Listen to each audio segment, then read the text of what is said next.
Assalamualaikum, halo adik-adik, ketemu lagi dengan kakak di channel Kimatika. Di video kali ini, kita akan belajar tentang jenis ikatan kimia yang ketiga, yaitu ikatan logam.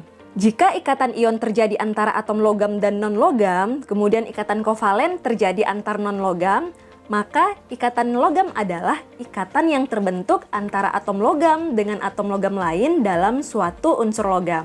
Ingat, atom logam akan cenderung melepaskan elektron valensinya sehingga membentuk ion positif. Lalu, bagaimana proses pembentukan ikatannya jika atom-atom yang berikatan sama-sama melepas elektron?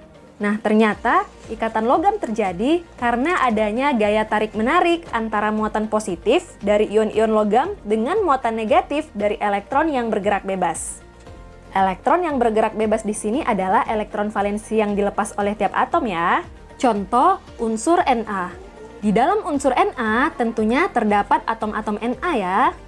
Atom-atom tersebut memiliki konfigurasi elektron 281 dan masing-masing atom akan melepaskan elektron valensinya sehingga membentuk ion positif atau Na+. Jika kita gambarkan, misal seperti ini. Ini adalah atom-atom Na yang ada di dalam unsur logam Na ya. Masing-masing atom ini akan melepaskan elektron ke sekitarnya, sehingga masing-masing atom membentuk ion positif. Ternyata, karena elektron bermuatan negatif, maka elektron bisa melakukan gaya tarik-menarik dengan ion positif lainnya yang ada di sekitarnya. Jadi, ini tarik-menarik, ini tarik-menarik, ini tarik-menarik, dan ini juga tarik-menarik. Lalu, tarik-menarik ini akan terus terjadi. Gaya tarik-menarik antara ion positif dengan elektron-elektron yang bergerak bebas inilah yang disebut dengan ikatan logam. Kemudian, karena elektron memiliki sifat yang terus bergerak, sehingga menimbulkan muatan-muatan negatif di sekitar ion positif. Muatan-muatan negatif yang ada di sekitar ion positif ini disebut juga dengan lautan elektron. Oke adik-adik, paham ya mengenai proses pembentukan ikatan logam? Sekarang kita lanjut membahas tentang teori lautan elektron. Teori lautan elektron dikemukakan oleh Drude pada tahun 1902, kemudian disempurnakan oleh Lorentz pada tahun 1916.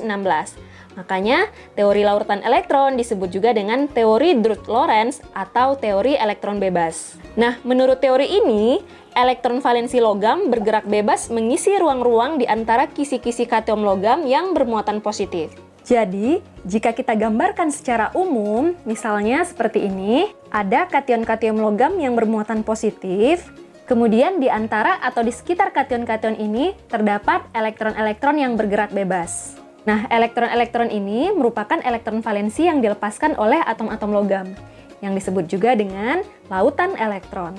Kemudian, teori lautan elektron ini juga bisa menjelaskan mengenai sifat-sifat logam ya. Yang pertama, sifat konduktor atau penghantar panas dan listrik. Listrik dan panas bisa mengalir di dalam logam karena adanya elektron valensi yang bergerak bebas dalam unsur logam. Jika listrik dialirkan melalui logam, maka elektron valensi yang bergerak bebas ini akan membawa arus listrik ke seluruh logam dan bergerak menuju potensial yang lebih rendah, sehingga terjadilah aliran listrik dalam logam. Begitu juga dengan panas. Ketika panas dialirkan ke logam, maka elektron-elektron yang bergerak bebas ini akan seketika membawa panas tersebut ke seluruh bagian logam, sehingga seluruh bagian logam akan terasa panas. Lanjut, sifat kedua dari unsur logam adalah lentur. Lentur di sini maksudnya adalah mudah ditempa. Sifat lentur ini juga bisa dijelaskan menggunakan teori lautan elektron ya. Jadi, ketika logam ditempa, ternyata yang berpindah hanya kation-kationnya saja. Kemudian elektron valensinya tetap bergerak bebas di sekitar kation-kation. Nah, peristiwa inilah yang menyebabkan logam lentur tidak mudah putus atau patah. Lanjut, sifat yang ketiga adalah titik leleh tinggi.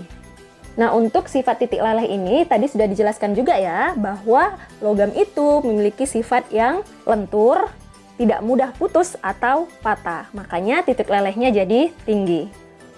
Untuk sifat berikutnya, pada umumnya unsur logam mengkilap. Untuk sifat ini bisa kita jelaskan seperti ini. Ini adalah atom. Jika cahaya mengenai permukaan logam, sebagian elektron valensi akan tereksitasi ke kulit yang lebih tinggi. Nah, saat elektron kembali ke posisi awal, maka akan dibebaskan energi dalam bentuk cahaya. Nah, peristiwa inilah yang menyebabkan permukaan logam umumnya mengkilap. Oke adik-adik, sekian dulu untuk penjelasan mengenai ikatan logam. Semoga paham ya dengan penjelasan kakak. Terima kasih. Wassalamualaikum warahmatullahi wabarakatuh.